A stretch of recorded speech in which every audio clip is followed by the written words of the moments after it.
Microsoft এক্সেলে আমরা কয়েকভাবে Microsoft Excel open করতে পারি। এক হইলো আমরা স্টার্ট বাটনে যাব, স্টার্ট বাটনের পরে মাইক্রোসফট অফিস থেকে মাইক্রোসফট এক্সেল। এইটা হলো মাইক্রোসফট এক্সেল আমরা চালু করলাম। এখন এই একভাবে হইল। আর একভাবে আমরা কিভাবে করতে পারি, ফোল্ডার কইরে করতে পারি। সেই সিস্টেমটা হইল এরকমের, ডান বাটন আমরা ক্লিক করব, ডান বাটন ক্লিক করে আমরা রিফ্রেশ না দিয়ে নিউতে আসব। নিউতে আসলে এখান থেকে আসবে মাইক্রোসফট এক্সেল। এই যে মাইক্রোসফট এক্সেল ওয়ার্কশিট, এটা আমরা নেব। তাহলে এই একটা ফোল্ডার হয়ে গেল। ফোল্ডারটার যদি আমরা নাম দিয়া এন্টার দেবা, তাহলে আমাদের এই এক্সেলের ফোল্ডারটা বাইরে একবার রিফ্রেশ দিই, তাহলে আমাদের এই এক্সেলের ফোল্ডারটা হয়ে গেল। এখন আমরা এটাকে আবার যদি ডান বাটন ক্লিক করি, ডান বাটন ক্লিক করার পরে আবার নাম চেঞ্জ করতে পারি, রিনেমে আসবো, রিনেমে আইসা আবার অন্য নাম দিতে পারি, এন্টার দেবা। তাইলে এরপর বাইরে একবার রিফ্রেশ দেব, বাস। এরপরে আমরা এক্সেল শিটটা আমরা খুলি।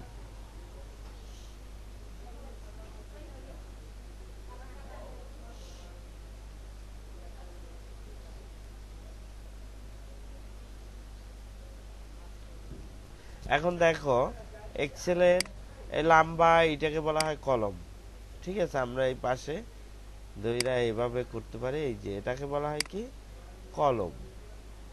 আর এই যে আর এইটাকে বলা হয় কি রো, মনে থাকবে, এটাকে বলা হয় রো আর এটাকে বলা হয় কলম। তাহলে কলম আর রো মিললা এই যে চার কোণাকে এটাকে বলা হয় সেল, মনে থাকবে। আমরা যদি এই কলমটা বাদ দিয়ে দিই তাইলে কিন্তু চার কোণাকে আর হয় না। তাইলে এই লম্বাটা হইলো কলম, আর ওটাকে বলা হয় রো, আর এই চার কোণাকে এইটাকে বলা হয় সেল।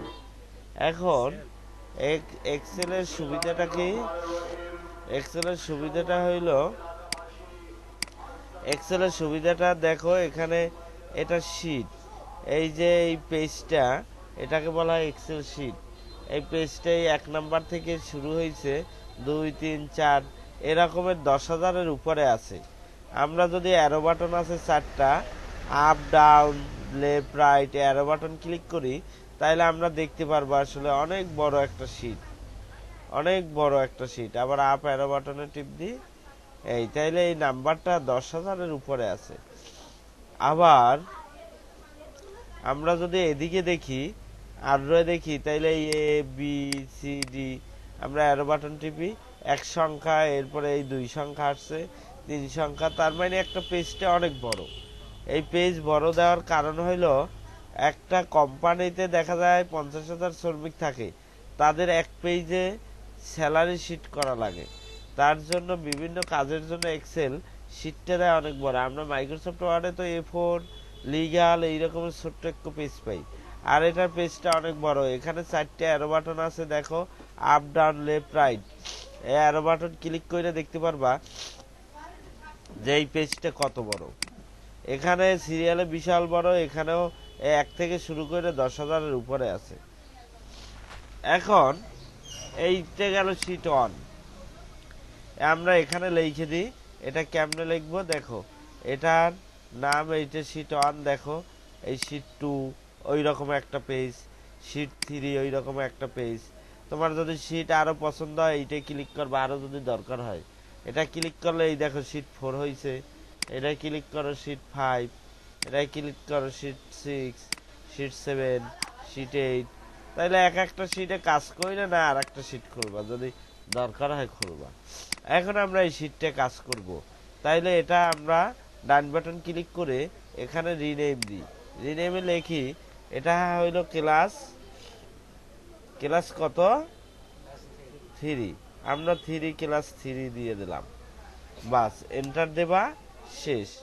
এই পেজটা ক্লাস 3, এটা ক্লিক ডান বাটন ক্লিক করো, রিনেমে আসো, এটা ক্লাস 4 দিই,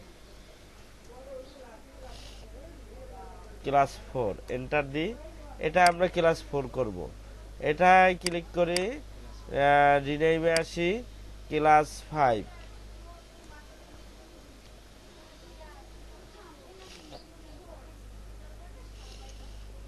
এন্টার দাও। আচ্ছা, এখানে ক্লাস 3 আর ক্লাস 4 ক্লাস 5 আমরা যেটা যাবো ওই পেজ আসবে, আমাদের পেজের অভাব নাই। এখন ক্লাস 3 এটা যদি কাটতে দেয়, আমার যদি পেজটা না লাগে এখান থেকে ডিলিট দিয়ে দেবা, তাইলে আমার ক্লাস পেজটা লাগলো না। আমার ক্লাস এখানে ডিলিট দেখো নাই, হ্যাঁ এখানে এরকম ডিলিট দিয়ে দেবা, ঠিক আছে। ডিলিট দিলে শেষ, দেখো কতটুকু কমে গেছে। আচ্ছা, ক্লাস 1 আসো। এখানে এক্সেলের সুবিধাটা কি দেখো, তোমরা যদি এই পেজটাকে প্রিন্ট দাও, এই যে কলম রো এটা উঠবে না, সাদা হবে পেজ।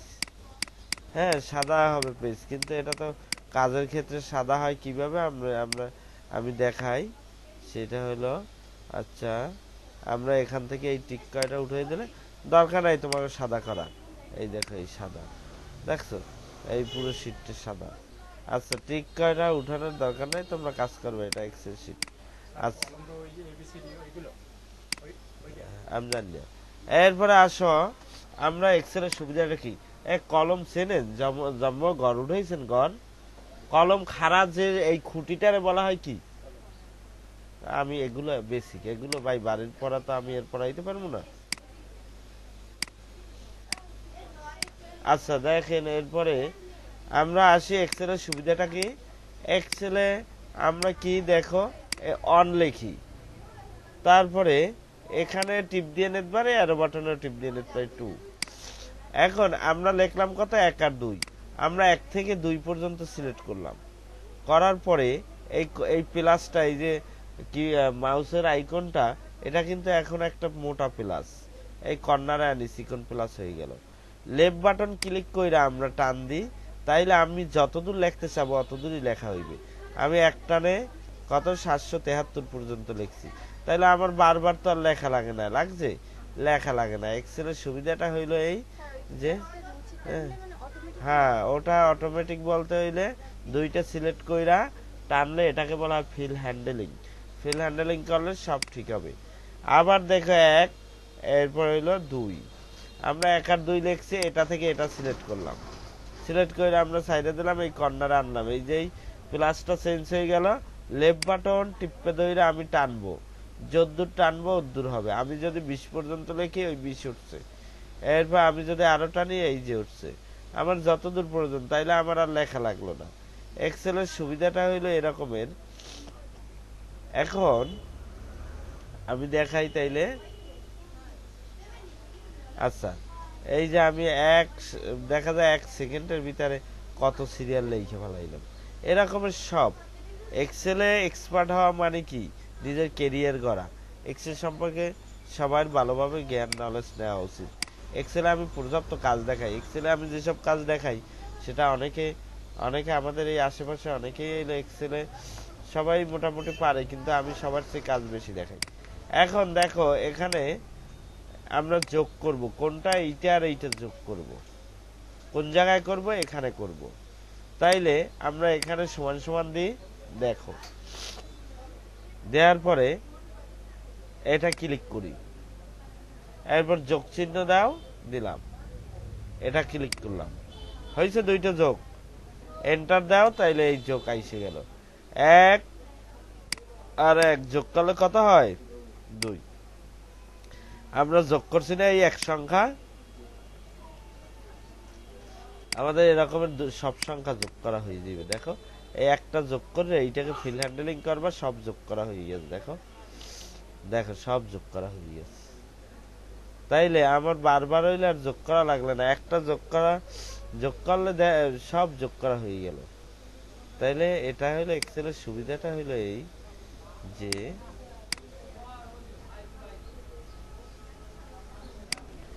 আচ্ছা আমরা এটাকে যদি আবার ডিলিট দিয়ে দিতে পারি,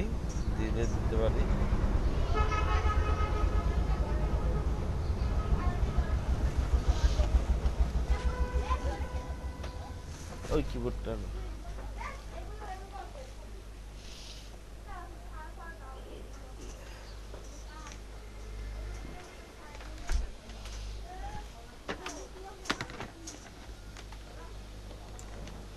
কারো বুঝতে সমস্যা আছে বলেন, আবার একটু বুঝাম হইলে যাই এই ভিডিও বের করে এরপর দেখেন। আচ্ছা, এরপরে আবার দেখাই, এখানে আমরা সমান সমান দিই। আচ্ছা দেখেন, এটাকে আমরা বর্ডার দিই। বর্ডার না দিলে তো, এই বর্ডার দিকে আমরা এই যে সিলেক্ট করি, সিলেক্ট করে আমরা এখানে আসব, কোথায়, হোমে আসব, হোম থেকে এখানে আসবো অল বর্ডার, এই অল বর্ডার দিলাম। এখন অল বর্ডার দিলে হয়তো অল বর্ডার কিভাবে দিলাম, আমরা হোমে আসব, হোম থেকে আমরা কি এখানে এই অল বর্ডারে আসবো। আবার যদি আমরা নো বর্ডার করি, এখানে নো বর্ডার আছে, নো বর্ডার দিয়ে দিলে হবে। আমরা অ্যালাইন করে একটু মাঝ বরাবর দিয়ে দিলাম। এখন মাঝ বরাবর আসো এদিকে, মাঝ বরাবর আমরা এখানে সমান সমান দিই। দেখো সমান সমান, সমান সমানের পরে দেখো আমরা এটাকে সিলেক্ট করি, কি করব, মাইনাস করব। মাইনাস বাটন এখানে আছে, মাইনাস বাটন করার পরে এরপর হইল মাইনাস বাটন করার পরে এখানে এরপরে কি করব, এটা ক্লিক করব, এন্টার দেব। ঠিক আছে, তাহলে আমরা এক আর এক বিয়োগ করলে কি হয়, 0 হয়। আমরা বিয়োগ করলাম কয়টা, এই একটা না, এটা এখান থেকে একটু লাল কালার দিয়ে দিই, একটা করলাম, এই একটা আমরা করলাম। হ্যাঁ,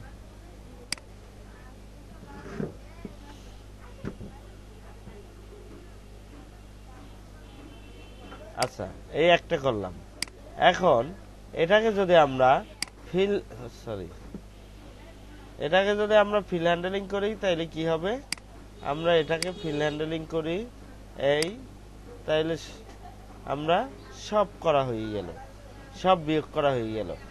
এখন বলতে পারো বিয়োগ করা আমরা বুঝতে পারি না যে 7 আর 7 বিয়োগ করলে 0 হয়। তাইলে আমরা আর এক জায়গায় দেখি যে 1, তারপরে আচ্ছা 2, এটাকে তো আমরা ফিল হ্যান্ডেলিং বুঝি, এই যে ফিল হ্যান্ডেলিং করলাম না একটা নেই। আচ্ছা এই অ্যালাইন করে দিই, তাইলে এইটা রেখাটার মাঝ বরাবর হয়ে যায়।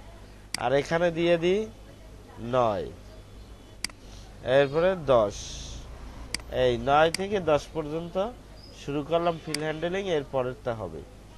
আচ্ছা এই পর্যন্ত দিলাম, এটাকে একটু অ্যালাইন করে মাঝ বরাবর দিয়ে দিই। এখন এইটা আর এইটা এখানে আমরা বিয়োগ করব, তাইলে সমান সমান দিয়ে আমরা সমান সমান এটা বিয়োগ এটা, এন্টার দাও, তাইলে আমাদের বিয়োগ করা হয়ে গেল না। এই একটা এই 9 গুণ দিয়ে 1 গেলে না 8 থাকে। এখন এটাকে আবার ফিল হ্যান্ডেলিং করে সব বিয়োগ করা হয়ে গেল। ওটা তো বুঝো না যে সব শূন্য নামছে, এই দেখো সব বিয়োগ করা হয়ে গেছে। ও এটাই তো আবার সব 8 নামছে, 14 6 গেলে 8 থাকে, সবই 8 নামছে। যাই হোক, এক এক রকমের সংখ্যা থাকবে। আমরা এটাকে ডিলেট দিলাম, গুণ করি, সমান সমান দাও, এটা গুণ হইলে স্টার চিহ্ন, এটা এন্টার, দেখো 9, এটাকে আমরা ফিল হ্যান্ডেলিং করি, দেখো সব গুণ করা হয়ে গেল। ঠিক আছে, বাঘে আসো, বাঘ সমান সমান এইটা বাঘ চিহ্ন, তারপরে এটা এন্টার দাও, তাইলে এটা বাঘ সমান হয়ে গেল। দেখো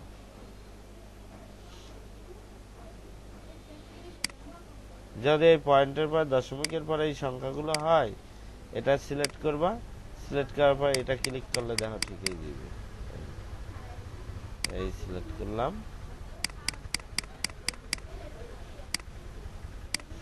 এইটা আমাদের এক্সেলের যোগ বিয়োগ গেল। হ্যাঁ, হ্যাঁ হ্যাঁ, এখন এটা আমাদের এক্সেলের গেল। আর আমাদের মাইক্রোসফট ওয়ার্ডে আরো কিছু পেজ বর্ডার, পেজ লেআউট বাকি আছে, এগুলো আমরা এর সাথে ধাপে ধাপে দেখাবো। এখন এই যোগ বিয়োগ ভাগ গুণ কি তোমরা পারবে না? এটাকে কেমনে বর্ডার করে, যেটুক সিলেক্ট করবা এইটুক আসবা, এই যে অল বর্ডার, দেখো এই অল বর্ডার আসবা, বর্ডার হয়ে গেল। কালার করবা, এই যেটুক কালার করবা এইটুক সিলেক্ট করবা, সিলেক্ট করার পরে এখানে আসবা, এখানে আসলে এই দেখো অনেক কালার আছে, তোমার যদি এই কালারগুলো পছন্দ না হয় মোর কালারে আসবা। মোর কালারে আসলেও অনেক কালার আছে। যদি এই কালার আমি আগে যেটা দেখাই সেইটা আগে দেখতে থাকো। এরপর হইলে আমরা এখানে যদি আমরা এই কালারগুলো পছন্দ না হয়, কাস্টম কালার থেকে তোমরা কালার তৈরি করতে পারবা, স্ট্যান্ডার্ড কালার থেকে কালার নিতে পারবা। আমরা এই নিলাম, এই যে আমার কালার হয়ে গেল।